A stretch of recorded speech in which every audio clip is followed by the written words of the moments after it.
हमारे इस YouTube channel के सेगमेंट फास्ट न्यूज में आप तमाम का इस्तकबाल है। इस वीडियो में आप देख सकते हैं कमेंटों में बहुत ज्यादा खबरें। तो आइए शुरू करते हैं वीडियो को और देखते हैं आज की ताज़ा तरीन खबरें।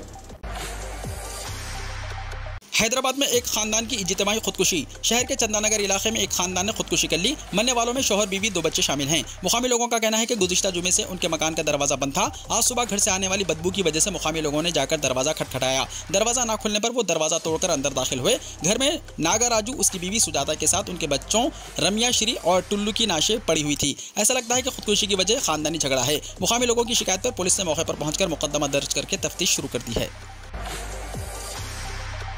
मंगोड़ के 10 आज़ाद उम्मीदवार टीआरएस के हक में दस्तबरदार। वज़ीर पंचायत राज ई दया कर्राव ने मंगोड़ असेंबली हल्के के ज़िमनी इंतखाब में आज़ाद उम्मीदवार की हैसियत से मुकाबला करने के लिए पर्चे नामजदगियां दाखिल करने वाले 10 उम्मीदवारों को मुकाबले से दस्तबरदार करवा दिया। उन उम्मीदवारों ने वज़ीर मौसूफ को तयक़ुन दिया कि वो टीआरएस की कामयाबी के लिए काम करेंगे। दस्तबरदार होने वाले उम्मीदवारों में बेरोजगार जेएसी के कायदीन, उस्मानिया और काकतिया यूनिवर्सिटी के कायदीन और दीगर अवामी तंजीमों के कायदीन और तलबा शामिल हैं। उन उम्मीदवारों को मुकाबले से दस्तबरदार करवाने के बाद वज़ीर पंचायत राज ई दया कर्राव ने खिताब करते हुए कहा कि ज़िमनी इंतखाब से दस्तबरदार होने वाले 10 नौजवानों को वो मुबारकबाद देते हैं।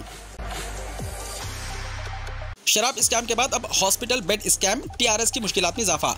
तेलंगाना राष्ट्र समिति कायदीन अब भी शराब स्कैम से संभल नहीं पाए कि इन्फोर्समेंट डायरेक्टरेट की जानिब से कोरोना वायरस की पहली और दूसरी लहर के दौरान दवाखानों में बिस्तरों के इजाफे में बदउनवानियां और बेकायदगियों की तहकीकात का आगाज कर दिया गया। कहा जा रहा है कि तेलंगाना में ये मामला 500 करोड़ रुपए से तजावुज कर सकता है और कोरोना की पहली लहर के दौरान तेलंगाना के सरकारी दवाखानों में बिस्तरों की तादाद में इजाफे में शामिल वज़रा की जानिब से बड़े पैमाने पर फर्जी बेनामी कंपनियों के जरिए करोड़ों रुपये का तगल्लुब किया गया और इस मामले को ईडी की जानिब से हॉस्पिटल बेड स्कैम का नाम देकर तहकीकात की जा रही है। कहा जा रहा है कि जिन लोगों को इस्तेमाल करके ये स्कैम किया गया है उन तक ईडी ने रिसाई हासिल कर ली है और आइंदा चंद महीने के दौरान इसमें शामिल सरकर्दा कायदीन के नामों के भी मंजर आम पर आने की तवक्को है। मंगोड़ ज़िमनी इंतखाब, 3 ज़ातों के वोट ही इंतहाई अहम। हल्का असेंबली मंगोड़ के ज़िमनी इंतखाब की मुहिम इंतहाई उरूज पर पहुंच चुकी है। यहाँ हर जमात कामयाबी के लिए एड़ी चोटी का जोर लगा रही है। जात पात के असास पर वोट हासिल करने के भी मंसूबे बन रहे हैं। ताहम इस हल्के में 3 अहम तबकात हैं जिनके वोट किसी भी पार्टी के लिए फैसला कुन और अहमियत के हामिल होते हैं। इनमें गौड़ बरादरी, पद्माशाली बरादरी और यादव बरादरी शामिल हैं। ज़िमनी इंतखाब में हिस्सा लेने वाली तमाम बड़ी जमातें इन तबकात के वोट पर तवज्जो किए हुए हैं। मंगोड़ के जुमला वोटों में इन तीनों तबकात के वोट 1 लाख के करीब हैं। पद्माशाली के वोट 40,000, यादव तबके के वोट 35,000 और गौड़ तबके के वोट 30,000 से ज़्यादा पाए जाते हैं। हल्के मंगोड़ में जुमला वोट 2,41,000 हैं। आईटी कॉरिडोर, बढ़ते हुए किरायों से आवाम परेशान। शहर के आईटी कॉरिडोर के इलाके में मकानात के किरायों में मुसलसल इजाफा वहां रहने वाले अफराद के लिए परेशानियों का बाइस बन रहा है। कहा गया है कि आईटी कॉरिडोर और अतराफ के इलाकों में किराए में 10 से 25% इजाफा होता जा रहा है। कोरोना वबा के बाद से यहाँ रिहायशी फ्लैट्स और मकानात के मेंटेनेंस में भी इजाफा हो गया। कुछ अफराद का कहना है कि मालिकीन जायदाद पहले से कोई इत्तला दिए बगैर या किसी मुआहदे के बगैर ही किरायों में इजाफा करते जा रहे हैं। कहा गया है कि इस इलाके में साबिक़ की बनिस्बत फ्लैट्स और मकानात की तलब में भी इजाफा हो गया है। 1 साल पहले ही इस इलाके में कई इमारतें खाली थी और मालिकीन किराएदारों को तलाश कर रहे थे। तहम गुज़िश्ता 6 महीने में इस इलाके में मकानात और फ्लैट्स की तलब में इजाफा हो गया। हाईटेक सिटी से 4 किलोमीटर के फासले पर मकानात और फ्लैट्स की डिमांड में इजाफा हुआ है। आईटी कंपनियों के मुलाजिमीन और दीगर अफराद इस इलाके में क़याम को तरजीह दे रहे हैं। चूंकि तलब में इजाफा हुआ है इसीलिए मालिकीन की जानिब से किरायों में भी इजाफा कर दिया गया है। वरंगल में एनआईए के नकली ओहदेदार गिरफ्तार। वरंगल की काकतिया यूनिवर्सिटी कैंपस पुलिस ने एक शख्स को गिरफ्तार कर लिया जो खुद को नेशनल इन्वेस्टिगेशन एजेंसी का ओहदेदार जाहिर कर रहा था। पुलिस ने बताया कि नलगुंडा के निर्रा नरेश के खिलाफ 4 मुकदमा दर्ज हैं। वरंगल के पुलिस कमिश्नर तरुण जोशी ने एक प्रेस नोट में कहा कि पुलिस ने गाड़ियों की तलाशी मुहिम के दौरान इस शख्स को पकड़ लिया जो मोटरसाइकिल पर जा रहा था। उसके पास से नकली पिस्तौल के अलावा फौज की वर्दी और नकली शनाख्ती कार्ड जब्त कर लिया गया। मैं पुलिस इंस्पेक्टर की रिश्तेदार हूँ, हैदराबाद में खातून का सड़क पर हंगामा। हैदराबाद में कार को पीछे से मामूली टक्कर के बाद कार में सवार खातून ने कार से निकलकर हंगामा आराई शुरू कर दी। उसने एक शख्स को तमाचा रसीद कर दिया और दीगर नौजवानों के साथ बदकलामी की। तेलंगाना के जिले रंगारेड्डी के मीरपेट में ये चौंका देने वाला वाक़या कल शब पेश आया। बादशाह इस खातून ने चप्पल से एक शख्स की पिटाई कर दिया और कार की मरम्मत के लिए इससे रकम देने का मुतालबा किया। इस खातून ने कहा कि कोत्तापल्ली का सर्कल इंस्पेक्टर चंद्रैया इसका चचा है। इस वाक़े के वक्त वहाँ पर मौजूद मुकामी अफराद ने मुतालबा किया कि यह खातून इस शख्स से माज़रत ख्वाही करे कि इसने तमाचा रसीद कर दिया। इस वाक़े की इत्तला के साथ ही पुलिस वहाँ पहुंची जिसने खातून की कार को मीरपेट पुलिस स्टेशन मुंतकिल कर दिया। मालूम हुआ है कि खातून ने यह कहते हुए चीख रही थी कि वो पुलिस इंस्पेक्टर के रिश्तेदार हैं। तेलंगाना के अवाम खुद को वज़ीर आला के खानदान के चुंगल से आज़ाद करवाना चाहते हैं, जी किशन रेड्डी ने कहा।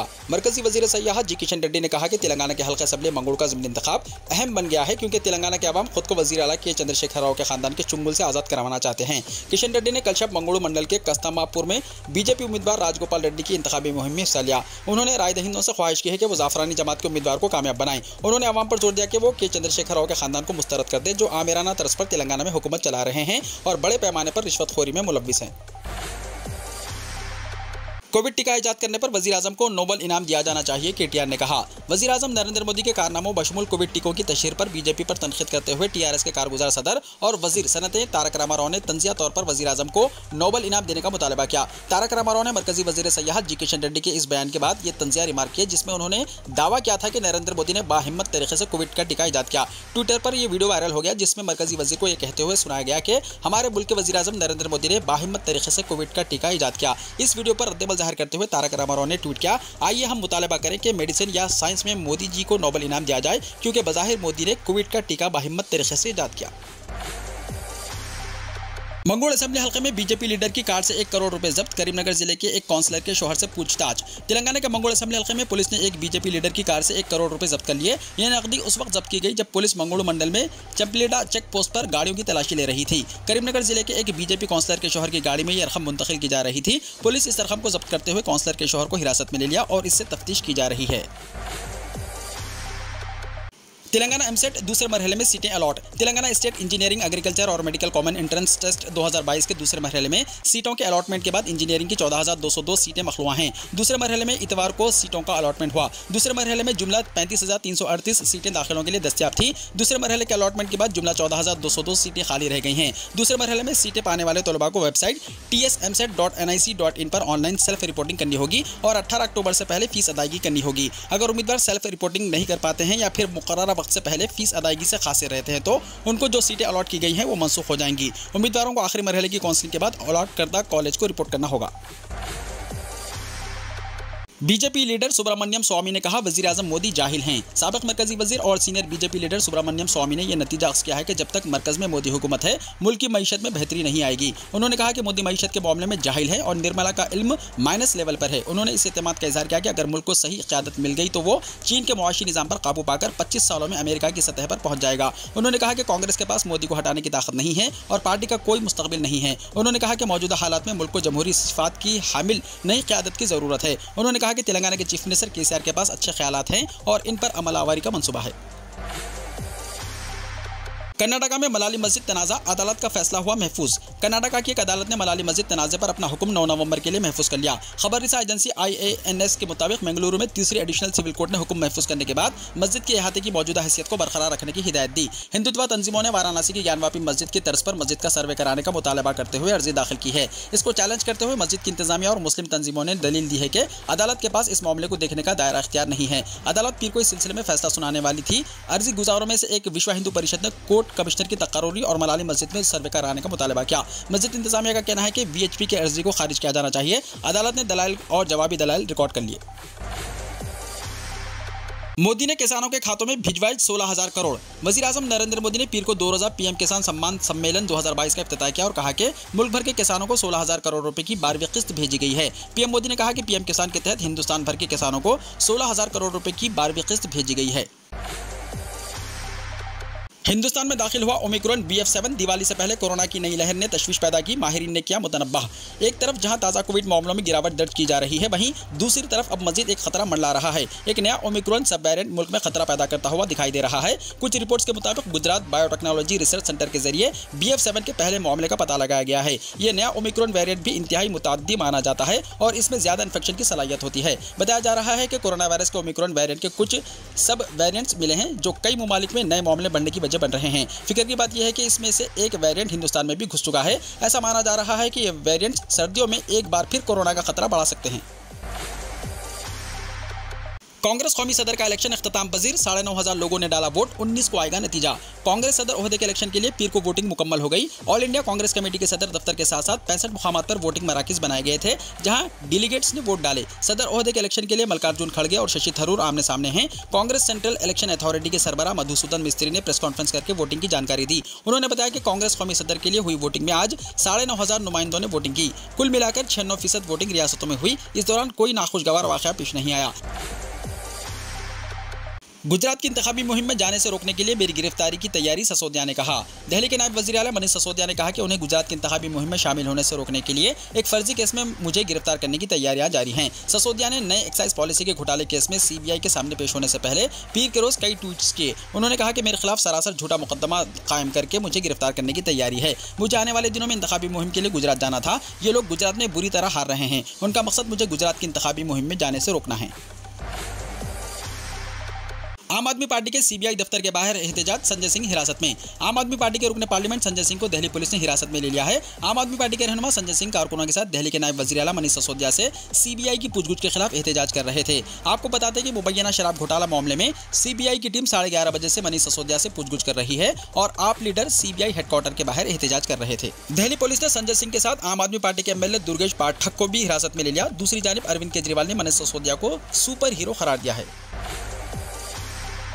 मनीष सिसोदिया हितक इज्जत मामले में बीजेपी के रुकने पार्लियामेंट मनोज तिवारी पर चलेगा मुकदमा, विजेंदर गुप्ता को राहत। आम आदमी पार्टी के लीडर और दिल्ली के नायब वज़ीर आला मनीष सिसोदिया की हितक इज्जत मामले में बीजेपी रुकने पार्लियामेंट मनोज तिवारी की मुश्किलें बढ़ती हुई दिखाई दे रही हैं। सुप्रीम कोर्ट ने मनोज तिवारी की अर्जी को खारिज कर दिया है। हालांकि एक दीगर बीजेपी लीडर और रुकने असेंबली विजेंदर गुप्ता को इस मामले में राहत मिल गई है। दरअसल मनीष सिसोदिया ने मनोज तिवारी और विजेंदर गुप्ता के खिलाफ ज़ेली अदालत में हितक इज्जत का मामला दर्ज कर रखा है। दोनों लीडरों ने इस मामले में अदालत की तरफ से जारी समन को चैलेंज पेश करते हुए सुप्रीम कोर्ट में अर्जी दाखिल की थी। इस मामले में सुप्रीम कोर्ट के फैसले के बाद मनोज तिवारी को ज़ेली अदालत में मुकदमे का सामना करना पड़ेगा और विजेंदर गुप्ता के खिलाफ मुकदमा नहीं चलेगा।